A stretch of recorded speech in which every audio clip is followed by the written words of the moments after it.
for driving innovation in artificial intelligence. That artificial intelligence can absorb human biases. Meaning, in a world where AI can do everything we can do, but better.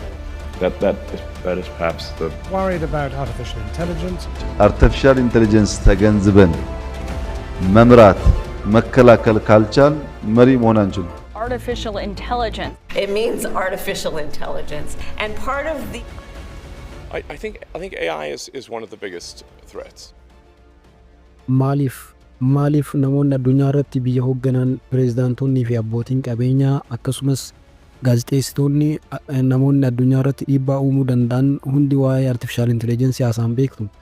Sababni isaas artificial intelligence egeree addunyaa rabbii gaditti teknoolojii murteessuu danda'u jedhamee waa yaadamuufi ashama akkam jirtu hordoftoonni Franco Daily waggaa xumuraatti na wajjin turtan teknoolojii waggoota muraasa asitti dhiibbaa addunyaa irratti uumaa jiruu fi gara fuulduraatti jireenya dhala namaa jijjiiruu danda'u kana waa'ee isaa waan qopheessine qabna hanga xumuraatti akka nu wajjin turtan kabajaan isin gaafanna.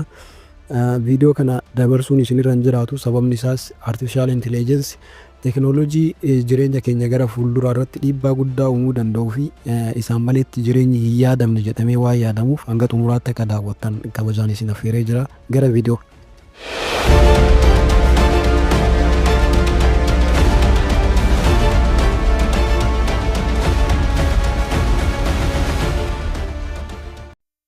Egaa akkuma jalqaba kaasuuf yaaletti har'a kan irraa dubbannu waa'ee AI yookiin artificial intelligence jechuudha.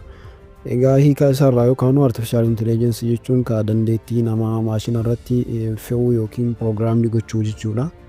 Kana jechuun maalidha? Waan silaa ilmi namaa hojjetuu danda'u yookiin hojiiwwan ilmi namaa dalagan kanneen maashina irratti proogiraamii yookiin irratti fe'uu akka jechuuti. Artificial intelligence jechuun ka amma qama isaarraa akka kaanutti artificial gama tokkoon waan kalqaa yookiin uumaa namaati.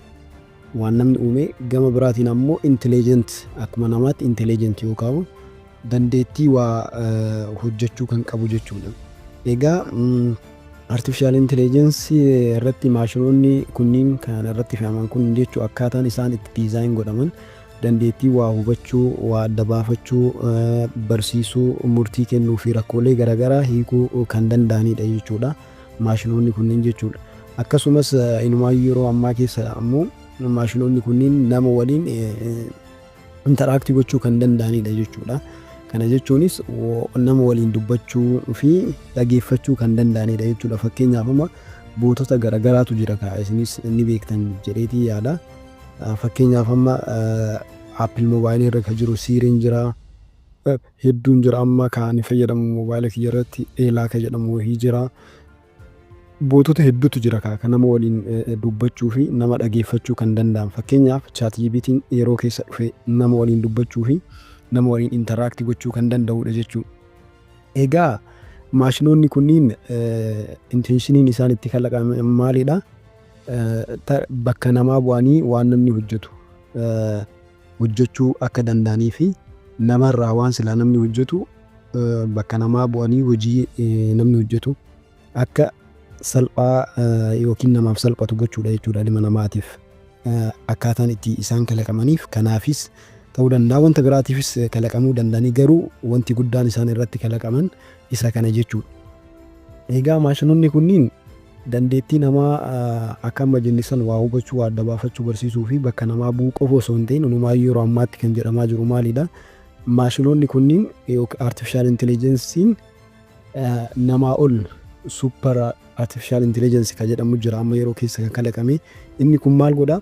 Waan silaa namni dalagu namni yeroo namni hedduun bakka takkatti dalagu maal godha? Super artificial intelligence kun maashina tokkotu waa hedduu dalaguu danda'a jechuudha. Kanaafuu dandeettii waa hubachuu fi waa hojjechuu isaa namarra kan caalu jechuudha. Artificial intelligence gara fuulduraatti kalaqamuuf deeman kan akkanaati jechuudha.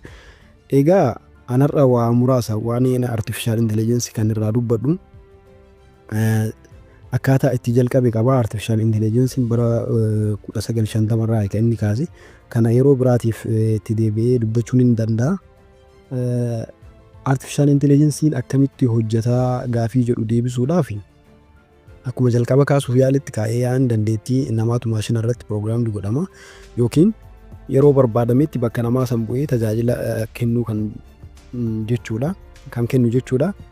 AI'n akkamitti barataa yookiin akkamitti learn godheeti maashinni bakka namaa bu'uu danda'a ka jedhu waan dubbisa irraa isiniif qooduudha. Tokkoffaa maashin learning ka jedhamu jira. Yeroo irratti fe'amu san maashinoonni yeroo dhawaata waa hojjetaa deeman akka daataa san fudhatanii godhama. Daataan sun deebi'ee hojiirra oola jechuudha. Kuni maashin learning jedhama. Kan lammaffaa data deep learning ka jedhamu jira. Haala gadi fageenya qabuun kan irratti fe'amudha jechuudha. Sadaffaa immoo natural language processing jedhama. Kun ammoo maashinoonni akka waa hubachuu fi afaan namoota adda baafachuu akka danda'anitti godhamee kan kalaqamu jechuudha. Fakkeenyaaf chaatbootonni akkuma reefu isiniin jedhanii jiran translation app waa hedduutu jira ka. Ka afuraffaa immoo computer vision jedhama. Kunis maashinoonni dandeettii interpret yookiin analyze visual data ka jedhamu jira. Dandeettii waa interpret godhuu fi data ibsuu yookiin data xiinxaluu akka qabaatan godhamee kan hojjetamu jechuudha.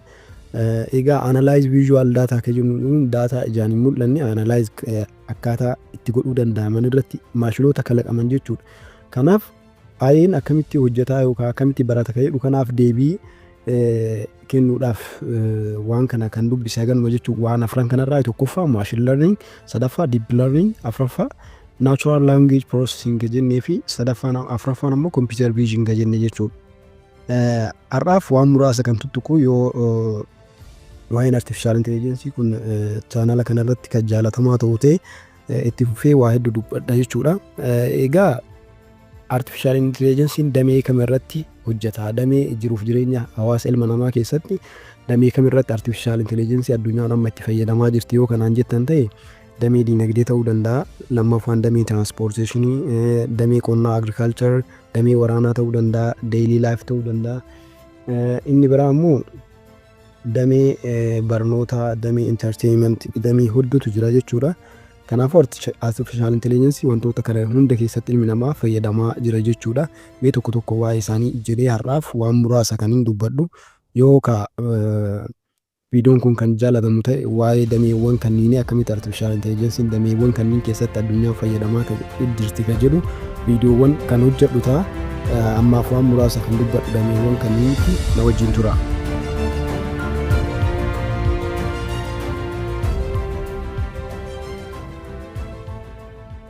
Egaa akkuma isiniin jedhe ka dameewwan kamirratti hojiirra oolaa jira kan jedhuuf jalqaba irratti damee barnootaati.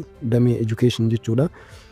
Education system irratti akkamitti artificial intelligence hojiirra oolaa jira yoo kan jettan ta'e har'a akkuma beekamu addunyaa irratti roobootonni hedduun dandeettii akka bakka namaa bu'anii barsiisuu kan qabanii fi hojii barsiisota dhabsiisuu malu jedhamee kan yaadamu hedduutu jira. Fakkeenyaaf AI, chatbot. Egaa damee barnootaa keessatti artificial intelligence akkamitti hojiirra oolaa jira kan jedhu haaluma salphaan isiniif ibsuudhaaf jechuudha. Ammatti ka ChatGPT namni hin qabne hin jiru yookaan ChatGPT muraasaadha kan beekne nama hedduutu itti fayyadama addunyaa irratti. ChatGPT fayyadamtanii qofa waan barbaaddan namni afaan keessattuu afaan Ingilizii dubbachuu danda'u jechuudha.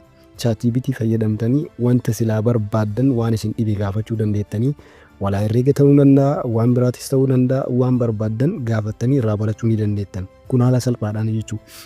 Kan biraa artificial intelligence yookiin AI tutors ka jedhamu jira. Tutorii ka kennu hedduutu jira. Ka biraa fakkeenyaaf automated grading ka jedhamu jira. Barsiisonni gradii barataa baasuudhaaf xaaruu akka duraanitti wordiinis ta'uu danda'a, excelin xaaruu osoo hin ta'in automated ta'ee ka ufumaa hojjetee gadi namaa buusuu jira jechuudha. Artificial intelligence akkasii hedduutu jira. Egaa viidiyoo biraarratti waa'ee kanneenii fi akkaataa liinkota isaanii wal qabatu isinii dhiyeessuun hin danda'a jechuudha. Ammaaf gaggabaabseeti kan raasaa jiru. Damee fayyaa irratti yoo ilaalle damee fayyaa yookiin health care irratti jechuudha. Egaa har'a doktoroota osoo isin hin barbaachisin jechuudha. Addunyaa irratti artificial intelligence qofti mallattoo dhukkubaa gaafattanii yookiin itti himtanii jechuudha. Dhukkubichi adda baafachuu hanga itti dandeessanitti gahuu dandeenyee jirra jechuudha addunyaa irratti. Kana malees ka AI yookiin artificial intelligence drug development irratti hirmaachuu danda'a. Akkasumas robotic surgery kan jedhamu jira. Akkaataa garagaraatiin ka artificial intelligence waa'ee health care irratti fayyadamaa jiru. Ammaaf gaggabaabseetiin kan dubbachaa jiru waan ta'eef Agaruma jennee bira tarree jechuudha. Akka sadaffaa damee bashannanaa yookiin intarteeyinmentii irratti itti fayyadamaa jirti jechuudha addunyaan irra.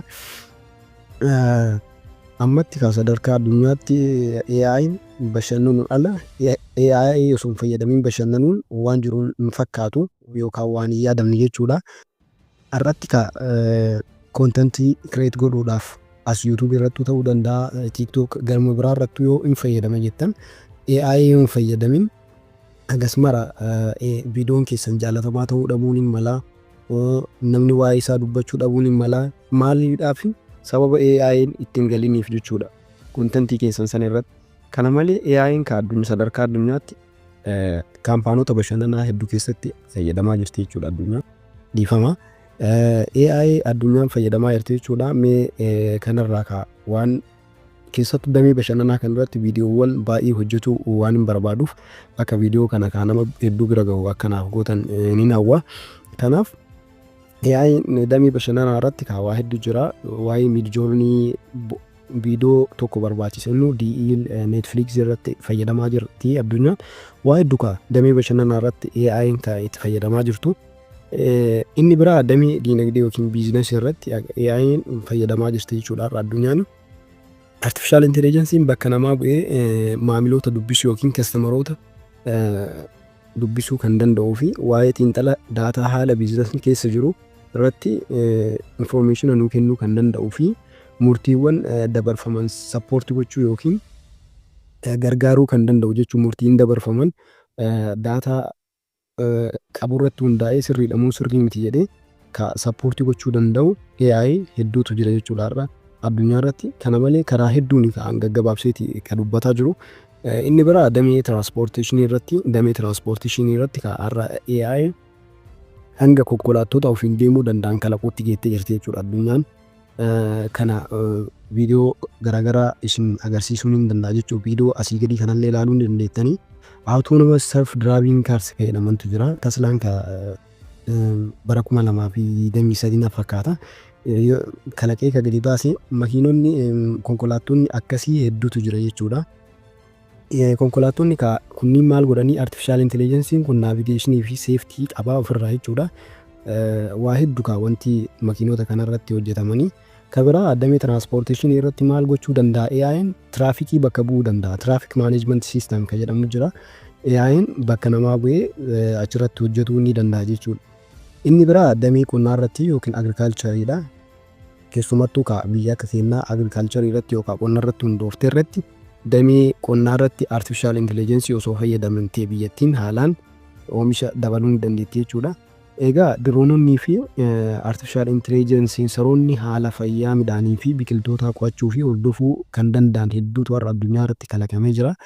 Akkasumas xiinxala gara fuulduraa kennuudhaan qonnaan bultoonni akka oomisha dabalaniif kan gargaaran AI hedduutu addunyaa irratti kalaqamee jira. Kana malees oomishni yeroo sassaabamu, yeroo qorichi farra aramaa biifamu bakka namaa san bu'anii hojjechuu kan danda'an hedduutu jira. Waa'ee kanarratti viidiyoo hedduu gara YouTube seentanii ilaaluu dandeettanii. Anis damee kanarrattis ta'u viidiyoowwan gama kanaan hojjedhee qopheessa jechuudha gara fuulduraatti yoo kaaliqni jedhee. Inni biraa damee waraanaa irratti damee waraanaa artificial intelligence'n drone strategic planning kan jedhamu hedduutu jira. Droonota jira, strategic planning kan amma jedhe santu jira. Robotic army kan jedhamullee gara fuulduraatti uumamuu danda'a jedhamee waan haasa'u jira. Maraafuu kunillee viidiyoo mataa isaa danda'e barbaachisa. Kanarra gaggabaabseetuma irraa tuttuqaa jira akkuma isin jechaa jiru. Kabiraa daily life jechuun jireenya guyyaa guyyaatti AI fayyadamaa jirra jechuudha. Ani mataan kiyya fayyadamaatiin jira. AI'n akka assistaansii yookiin bakka namaa bu'ee nama gargaaruu ni danda'a jechuudha. Guutumaa guutuutti bakka namaa san bu'ee hojjechuu kan danda'uu fi haala ajaa'ibsiisaa ta'een addunyaa irratti har'a assistaantii inumaayyuu gara Chaayinaa fi gara warra bahaa Jaappaan gidduutti hoteelota gurguddoo keessatti AI'n nama keessumsiisuu fi order namni godhee namaa fiduu kan danda'u hedduutu kalaqamee roobotonni hedduun addunyaarra jira. Jireenya guyyaa keenya keessatti kan jenne fakkeenyaaf Apple Siriin jira, Alexa ka jennu jira, Google Assistant ka jennu jira, hedduutu jira jechuudha. AI'n har'a addunyaa irratti. Egaa kabajamtoonni hordoftoonni Franco Daily hundi keessanuu waan hanga xumuraatti na wajjin turtaniif galatoomaa isiniin jedha. Waa'ee artificial intelligence irra deddeebitanii wantoota garaagaraa irraa dubbisuu akka hin daganne asumaan dhaamsa kooti. Hanga ammaatti waan turtaniif galatoomaa isiniin jecha subscribe gochuu asumaanuu hin dagatinaa warri maatiin ta'in chaanaala afran keessanii banamee jajjabeessuu hin dagatinaa isiniin jedha. Nagaatti tura.